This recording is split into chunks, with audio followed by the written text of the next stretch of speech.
Good morning, y'all. Okay. It is 6 a.m. I've been up since 4 a.m. I am working on a client's strategy. I'm doing it pro bono. Oh, no, not pro bono. I think this one's a discounted rate. She is a tax and accounting specialist for small businesses. And I'm working on her content strategy. So I'm going to review it here. So in that case, if any of you are also in this category of business, you can also implement these things.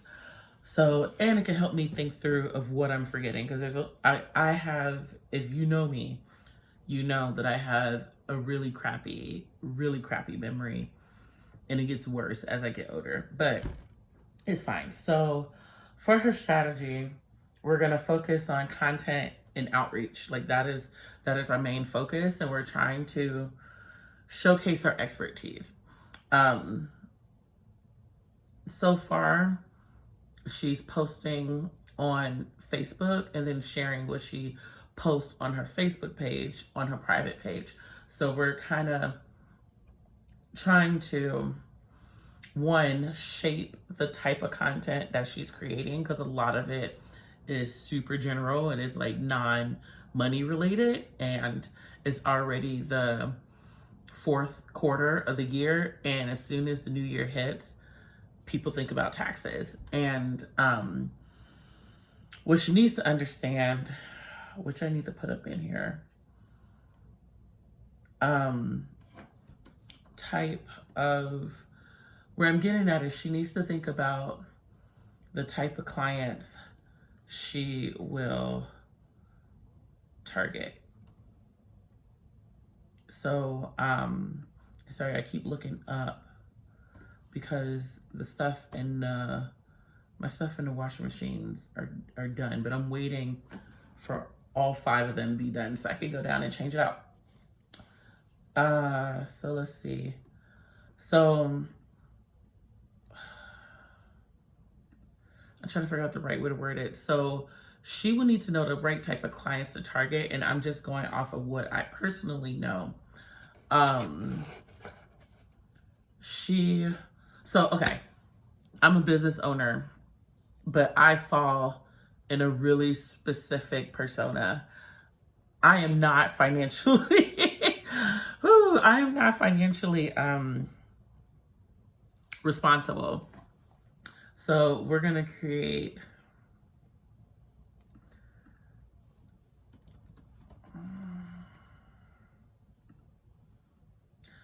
okay, sorry, I'm editing this section. I'm putting type of clients,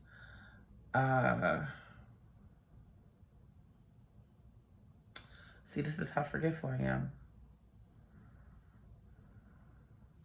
Their behavior and which ones to target. So we're gonna just make up some like terms of these type of clients. So we're gonna do client financially unstable. So that's gonna be one. And I wish I could like do voice to text on here. You could do it with Google, but you can't do it in here. So the financially unstable one is they never keep up. This is me. I fall into this. So that's how I know this person. They never keep up with finances. They file taxes last minute,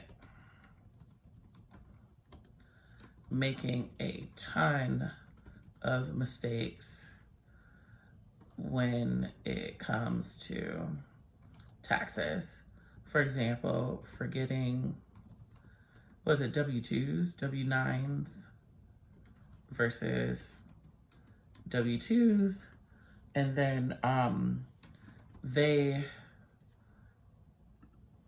stress out when they think about money. So for the sake of video, um, why it is really important to think about your target customer is because they are going to think and behave a certain way. And the way that you approach them, they're either going to be like, they're going to love you and they're going to be all about you, or they're going to look at you like a deer in the headlights and like, why are you in my face? God, and then just like take off. So you really want to flesh out who are the people that you're trying to get to, and then how you're going to approach them. Like, are you going to be the car approaching the deer? Like, hey, lights, deer, look. Are you going to give that deer a carrot? Are you going to be like, oh my God, is it Schindler, it's a neighborhood on the north side, not of Chicago, like north suburb. And there's a forest preserve, and they love pulling over their cars and giving these deers carrots and pumpkins and all kinds of stuff. It drives me insane because it causes traffic, but it works. Like, I seen the deer and I'm like, okay, they don't hate humans. Like, for a really long time, I thought they hated humans. But if your client is the deer, are you going to be the car that's like approaching the deer and got your headlights on the deer? Are you going to be the people that pull over to the side and like give the deer a carrot? So that is kind of how you have to think about your strategy. But I'm going to come back to flesh out the rest of these clients, because that in itself is going to take some time for me to think through, because I know my persona as a business owner, as somebody that has dealt with all the things with taxes. I know my role, but I don't know what financially stable looks like. This sounds bad, but I don't know what financially stable looks like. So we're going to get back to the strategy. So I'm kind of telling her, okay, we need to start posting some blog posts. It is not necessarily for people to kind of read, which eventually people will read it, but it's more to increase that SEO. When people are searching online saying like, oh, how do I file my business taxes in this state or this city? Your stuff will rank higher in the list depending on your SEO. So you want to have as much content on your website as possible that is targeted towards your one, location, and then two, your target audience, and three, the keywords that they're searching for. So I created a list of blog topics for this client. And I told them to utilize AI. I'm not going to lie. And I told them to edit it afterwards. And I gave them the AI prompt. I am running a tax and accounting business. My target audience are small businesses, especially new businesses, and people who want to start a business. Create a blog for the following topic, blah, that is SEO friendly. Then I gave them 10 topics. And then I dug into more specific stuff because I want them to really not be general. Don't be too general, because when you're too general, you get lost in the sauce. Nobody's going to find you. But if you're really, really specific, and the easiest way to do that is with your location. If you're really specific, then it's easier for you to rank up with your SEO. So the topic that I chose for them was the tax law and regulation changes in Minnesota that business owners need to be aware of. That is, I'm not going to search for that because I'm in Chicago, but somebody in Minnesota might search for that, and then their stuff will rank up on the list, and then that could be a potential client. So we fleshed out the blog topics, and then a lot of this stuff is general. Repurpose your blog post, create a monthly e-newsletter. This one's really big, and a lot of people miss out on this, including myself. I screw up on this all the time. We have people who are, how do I word this, behind our business. They are watching us, they see our Facebook posts, and they might fall into different categories. And this is how you need to treat your emails. So for this specific person right now, they're sharing things, but they're not getting a lot of engagement. The engagement that they are getting are from supporters. So I'm trying to get them to think about how to segment out your supporters versus your target clients. So we need to build out a CRM. What I tell people is don't build it out first, write it out first. So at our last consultation, I told them to write it out. Hopefully they wrote it out before like they pick one.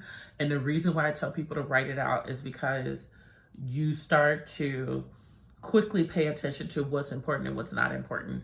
So when you have, let's say you have client A in your CRM, and for me as a, I don't even know what title I'm using right now, technical content developer, marketer, marketing operation, whatever. This ain't about that. But for me, as a business that focuses on marketing, I might not need your age, weight, and eating habits. Like, I might not need that. But if I am a personal trainer, if I'm a fitness coach, I might need your age. I'm gonna need your weight. I'm gonna need like your eating habits. I'm gonna need that type of information, and I'm gonna need it to. I'm gonna need to store it. And I might have client A that's 35 years old, and then I might have client B that's 65 years old. And the way that I'm gonna communicate to those two people are not gonna be the same. So I need to be able to segment that out. And the same thing goes for this client. They're going to have their supporters, and then they're going to have their actual leads, their clients, and then those leads are going to be broken down into different categories, which I talked about in the other section, where it's type of clients, their behavior, and which one's the target. You then segment that piece out, which I need to type in here. Let me see.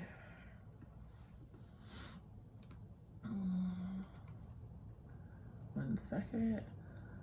Types of clients, their behaviors, and which ones to target.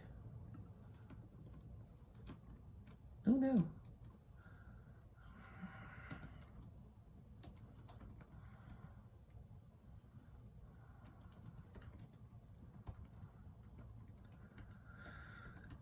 So another reason why I tell people write out your CRM before you put it in a tool is because once you get into a tool, you'll get caught up in all the like pizzazz and the razzle dazzle and the sprinkles and all the things. And these CRMs can be complex. Like there's tagging, there is automations, there is all kinds of data that you might think that you need, but you might not need, and it can become very overwhelming very quickly. So you want to make sure that you're writing it out before you use a tool, because with a tool, you might end up spending hours and hours of time just trying to figure out how to master that tool. So I tell people, keep it simple, always keep it simple. And I'm debating, because this is already 13 minutes long, I am going to do a part 2, because I think, 1, I still need to flesh out a lot of this, and then 2, we haven't even like touched LinkedIn.